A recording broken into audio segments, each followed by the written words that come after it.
I pulled the lever, and it refused to move. The train waited in the fog, full of men who did not know my hesitation had stopped them. The system required certainty. My hands could not give it. Every minute the mechanism resisted, the schedule collapsed behind me. Orders existed, but the metal did not obey them. When the train finally passed, the delay remained behind it. In October 1943, the railway junction at DNO, south of Leningrad, operated under continuous strain. German Army Group North depended on rail transport to move fuel, ammunition, and reinforcements toward defensive positions along the shrinking front. Roads had become unreliable. Autumn rain softened the ground. Trucks stalled. Horse teams exhausted themselves quickly. Steel rails remained the most dependable link between supply depots and frontline formations. As the junction at Dino was not large, but its importance had grown. It connected lines coming from Pskov, Novgorod, and the western interior. Every day, freight trains arrived carrying artillery shells, rations, replacement equipment, and men. The schedule was dense. Delays were common. Yet each delay carried consequences measured in hours of vulnerability. The railway switchmen worked in rotating shifts. Their responsibility was to guide trains safely across intersecting tracks. They operated levers connected to mechanical points. These levers shifted rails by small increments, directing locomotives onto designated lines. The work required precision. A poorly set switch could derail a train or block an entire junction. One of the switchmen assigned to DNO was a man named Karl Weiss. He was 38 years old. Before the war, he had worked for the Reichsbahn near Kassel. He had trained as a signal technician but later specialized in switch operations. His hands moved carefully. He rarely spoke unless necessary. He understood railways as systems of timing and balance. Weiss reported to his shift before dawn on October 14th. Fog covered the junction. Moisture collected on metal surfaces. Visibility was limited. Lantern signals glowed faintly in the gray air. His supervisor handed him the day's schedule. Several freight trains were already overdue. One ammunition train had arrived late in the night. Another supply convoy waited on a secondary track, its locomotive idling to conserve steam pressure. Weiss walked along the switch platform. He inspected the lever housings. Moisture had seeped into exposed components. He wiped the metal with an oilcloth. The mechanism responded normally, though resistance felt slightly heavier than usual.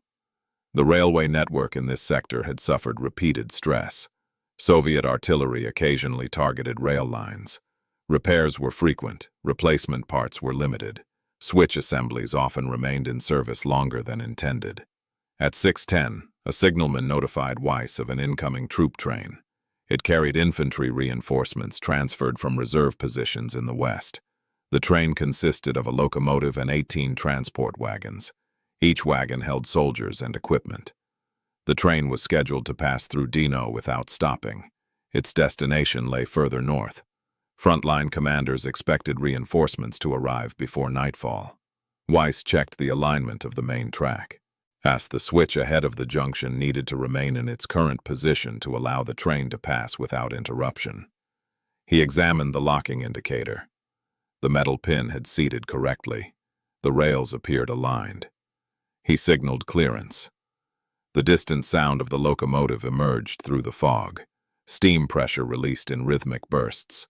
The train approached at moderate speed. As it entered the junction, Weiss observed the wheels closely. The first wagon passed without issue. The second followed. But the third wagon produced a sharp metallic vibration. Weiss felt the movement through the platform beneath his feet. He looked again at the switch assembly. The alignment indicator remained unchanged, yet something had shifted internally. The train continued forward. The vibration subsided as the remaining wagons crossed the junction. The locomotive maintained speed. Within minutes, the entire convoy disappeared into the fog beyond the northern line. Weiss did not immediately report the vibration. Minor irregularities occurred often. Most resulted from uneven wheel wear or slight imperfections in rail joints. He returned to his inspection routine. At 6:40, a freight train approached from the opposite direction. This train carried fuel barrels. Its destination was a depot south of the junction. Weiss prepared to shift the switch to redirect the train onto the secondary track. He grasped the lever handle. The metal resisted movement. He applied more force. The lever moved partially but stopped midway. Weiss paused. He reversed the motion and attempted again. This time, the lever completed its movement but with uneven resistance. He looked at the locking pin. It did not fully seat. He tapped the housing gently with a small tool. The pin settled into position.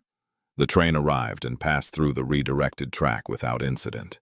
Weiss marked the irregularity in his maintenance notebook. Railway maintenance teams were responsible for addressing such issues. But maintenance crews were limited. Many had been reassigned or injured. By mid-morning, traffic density increased. 3 supply trains waited for clearance. 1 medical evacuation train approached slowly from the north. Weiss continued operating the switches. Each lever movement required more effort than earlier in the day. The metal surfaces had absorbed moisture overnight. Internal components likely expanded slightly. At 11:05, Weiss received notification of another troop transport train approaching from the west. This train was larger than the earlier convoy. It carried reinforcements intended for defensive lines near Magah. These units had been ordered forward urgently. Intelligence reports suggested increased Soviet pressure along several sectors. The train schedule required precise coordination. Another freight convoy waited on the main line beyond the junction. To avoid collision, Weiss needed to shift the switch at the correct moment. He checked the timing chart. He positioned himself beside the lever. The approaching locomotive whistle sounded in the distance. Weiss prepared to move the switch. He pulled the lever handle.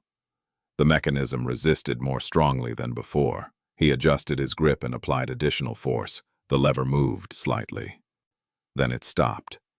Weiss released pressure and attempted again. The handle vibrated in his hands. The locking indicator remained in its previous position. The approaching train was now visible through the fog. Weiss understood that the switch must be moved to allow the train's safe passage. He leaned his full weight onto the lever. The metal shifted suddenly, then stopped halfway.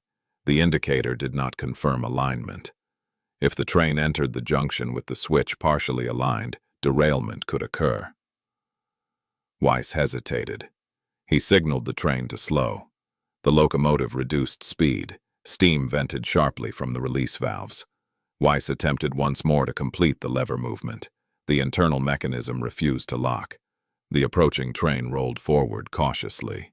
Weiss faced a decision governed by procedure. Railway protocol required confirmation of full switch alignment before clearing passage. Without confirmation, trains were to remain halted. He signaled the train to stop. The locomotive halted approximately 50 meters from the junction. Steam condensed into the cool air. The crew waited for further instruction. Weiss examined the switch housing more closely. He crouched beside the mechanism. He used a small metal rod to clear accumulated debris. Moisture had mixed with dirt and oil. The internal components appeared swollen from exposure. He attempted to move the lever again. The resistance remained. Weiss requested maintenance assistance through the signal network. The response indicated that no crew was immediately available. Maintenance teams were already assigned to repair damaged rails further east. Yet Weiss knew that forcing the lever could break internal components. A broken switch would block the junction entirely. The halted train remained stationary.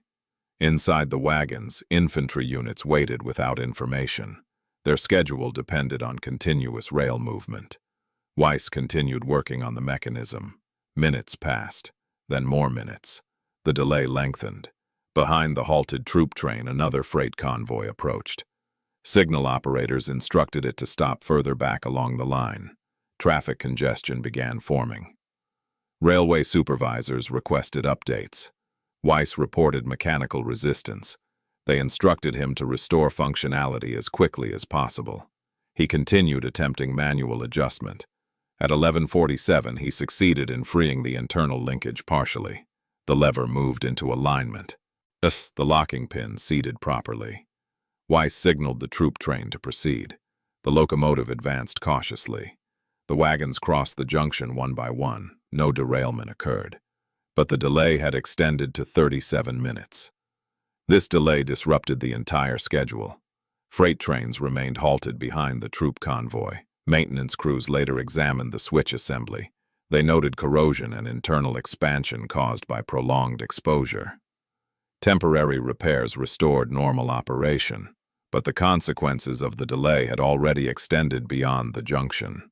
The troop train arrived at its destination hours behind schedule. Commanders at the front had anticipated reinforcement by early afternoon.